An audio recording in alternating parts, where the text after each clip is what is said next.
How did I use media technologies in the construction and research, planning and evaluation stages? The skills I have learned in regards to the technological aspects of the construction process of my main task in the music video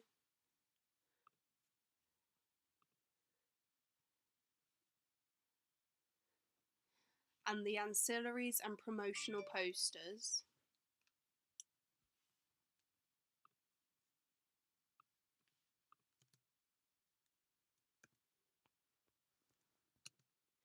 and Digipack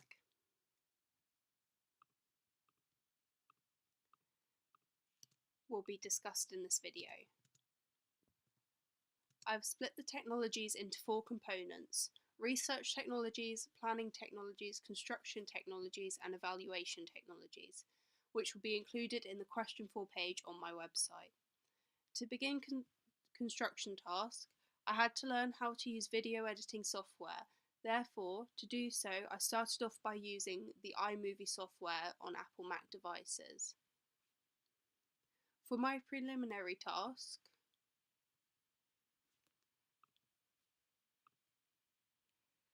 as I already had some experience in the software, therefore I managed to learn how to use the title tool to add to my work.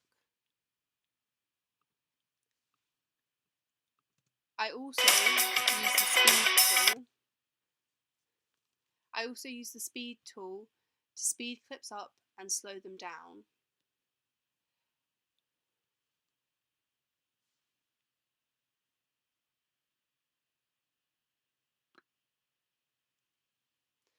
As well as other more general tools such as the colour correction tool to make blacks darker and whites lighter. This helps to avoid the grey tones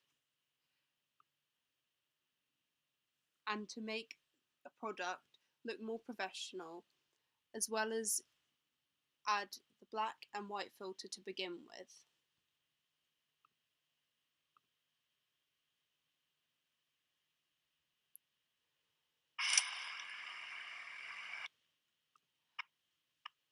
I also went on to learn how to reverse clips,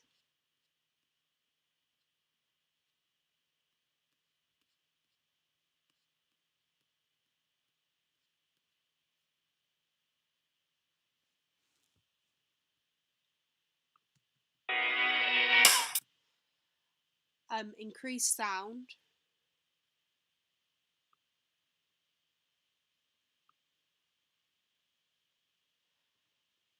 and add markers.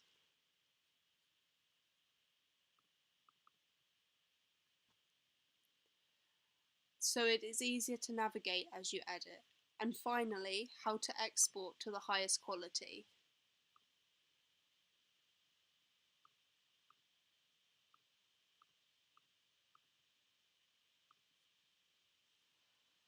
All of this I considered to be an important learning step to my final products. After this, I went on to use Premiere Pro for my actual music video,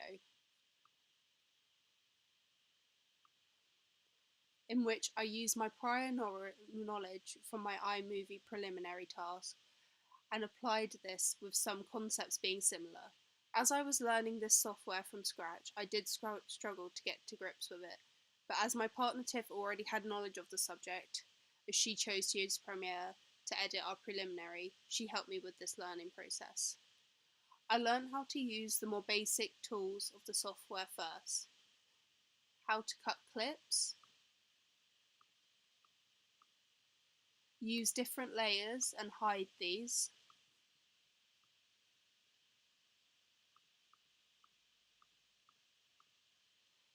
and add effects to it, as well as some of these effects such as speed, velocity.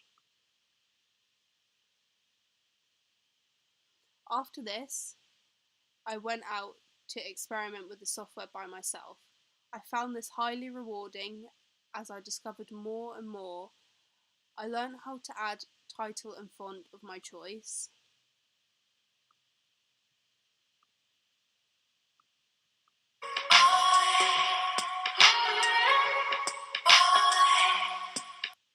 how how to transition this title in, as well as add colour level filters and other adjustments such as overlaying clips.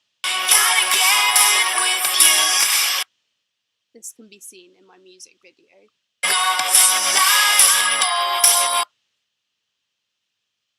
I also improved generally as I learned how to edit more precisely. This really added to my professionalism to the video, as my lip syncing and other scenes looked more seamless. I also learnt some skills regarding the sound of the video. I learnt how to unlink and delete sounds, as well as cut the track down, but in the way that the sound like the same song.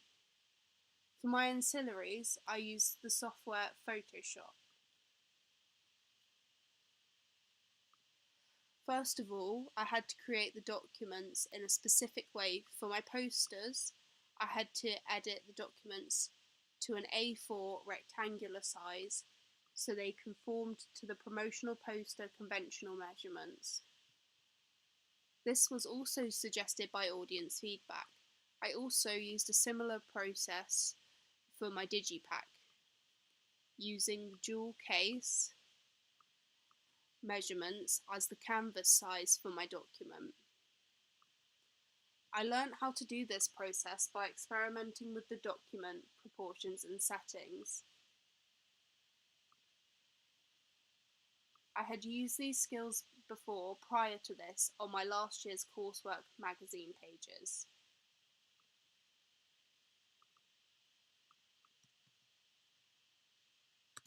But these were preset A4 templates, whereas this time I had to customise the size. Firstly, with my posters, I experimented with the background images,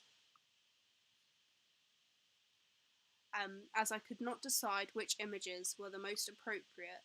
Therefore, I tried each image out multiple times, which in turn meant I had to learn in depth how to organise, manage and use big quantities of layers, which I had little experience with. Once I had decided upon the images, I designated the two. I chose one for the main singer for the social media poster, as this media text was more based around the artist and what they are about and not so much about the album itself. Therefore, it seemed most appropriate. And I used the girls kissing images for the other poster, which was more about the tour dates of the album. Therefore, this image discreetly tied the song name, something a fan might pick up on. I knew in some ways what images I was going to use for my digipack, as I had planned in more detail what images I would use in my draft layouts.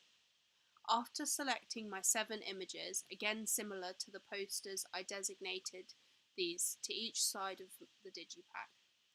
I chose my front cover to be the 2 girls kissing. This was as it gives the audience from first glance a clue to the representations included.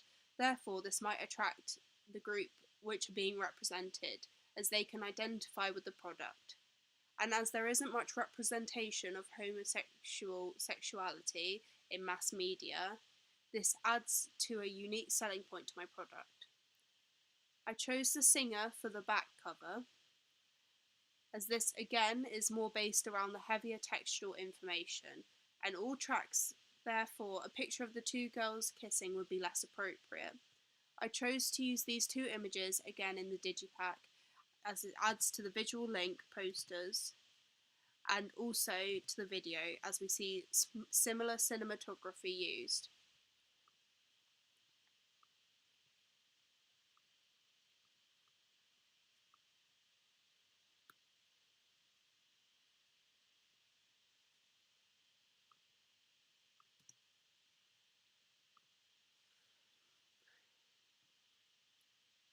I chose 2 quieter images for the inside, after feedback from my teacher that suggested it was too colourful and busy. Therefore, I picked 2 images again that connoted the colour scheme. To edit these images using the Photoshop software, I took my time to learn what I wanted to achieve using the software, and also faced the struggle of trying to learn the necessary skills. To edit the black and white images seen in both ancillary tasks,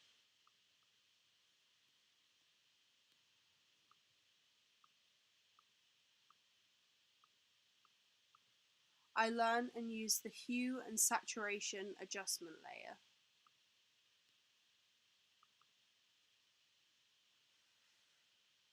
With the slider, and dragged the colours except the main colours of blue and yellow down. This left only those colours which added to the theme, and by doing this on both adds to the continuity to the outside of the digipack. I also learned how to use the levels and brightness and contrast adjustment levels in more depth.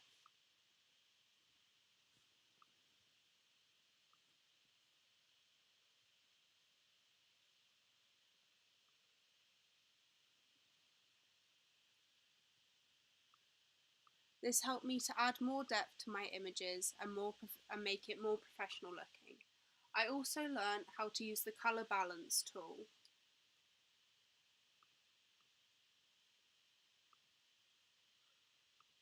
to add the blue and yellow tones to my lava lamp picture to match the colours used in the music video again. This added to the continuity of my products. I learned all of these to make my products look more professional and realistic compared to a real media product of its type. I also learned and improved on my text layer skills. Again, I had used this in my first year on the course for my magazine, but only how to use it in a more conventional way. Therefore, I struggled to begin with regarding how to shape the text I made. To do this, I learned you have to use the warp text box. I used this in my Digipack CD side and also on the spine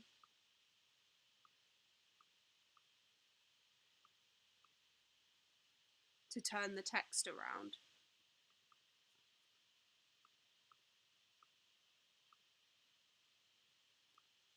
I also learned a variety of other skills regarding the text. For example, how to add fonts from dafont.com to Photoshop, as well as how to colour text. Not only from the preset colours, but from a sample of an image, as well as how to add outlines, glows, emboss effects, and shadows using gradients to text. All of this is done by right-clicking on the text layer. Selecting text blending options, which opens a layer style selection box, and I experimented in here. I used the emboss tool on my track list to add 3D effect to it.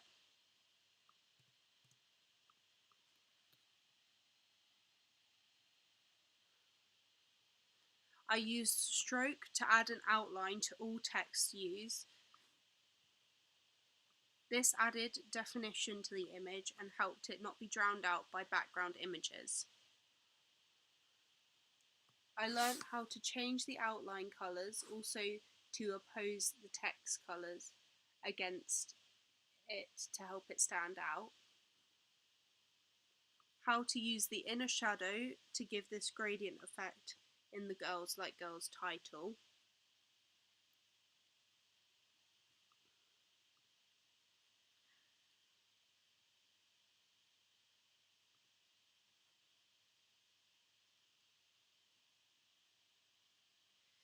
This allowed the last feature I learned regarding the editing of my digipack is the shape tool.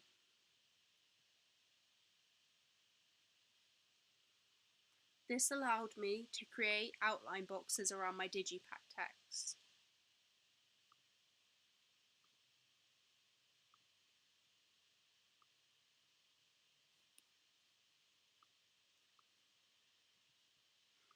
I have also learned how to develop my barcode skill, with the barcode I made including the name of the album.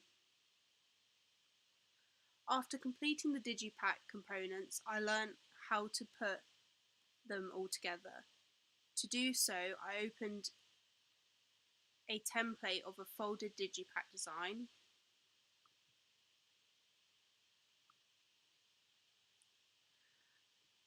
to fit mine to it. Therefore, this would allow me to print my digipack out and fit a real CD case.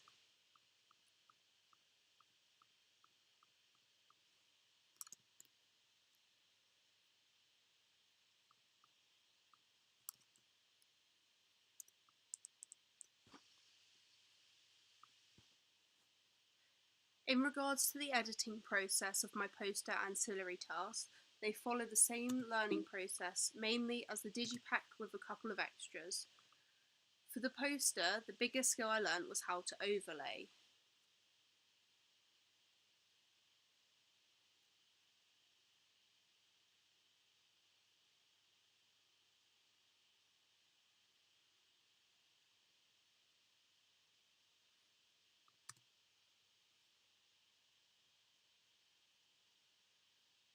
I learnt how to use this for text and images, as well as layers in general, such as black paint layer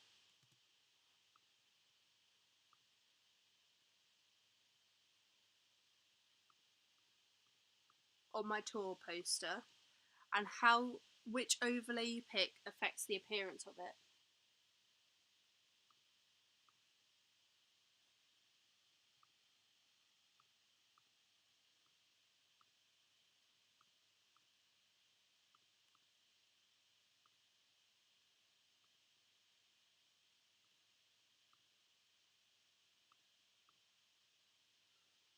Another skill I learnt was how to use guidelines.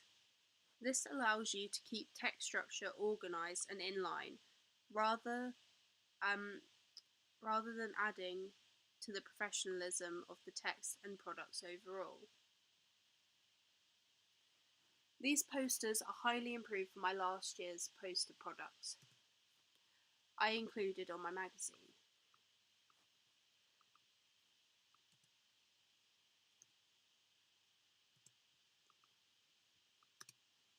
We can see how not only I have learnt much more and improved my Photoshop skill, but also my knowledge of the forms and conventions of a poster, as only previously included the name for the artist, an image, and them on a gradient block colour background. For the text element of each ancillary, I experimented with this in the InDesign software, which I had used for last year's media project. But I didn't use it to the full extent I could, as I had used it as more of a planning tool and then transferred the concepts I'd learned into Photoshop, a software I understood more. In regards to what technological aspects I learned from the software, I learned how to set up the documents in InDesign and how to add my background images after transferring these skills into Photoshop. I copied what I wanted to do from InDesign into Photoshop. This software was much better for text and allowed me to keep my text in an ordered fashion, as well as using the dropper tool, which I discovered later I could use on my Photoshop to keep the colour scheme very accurate.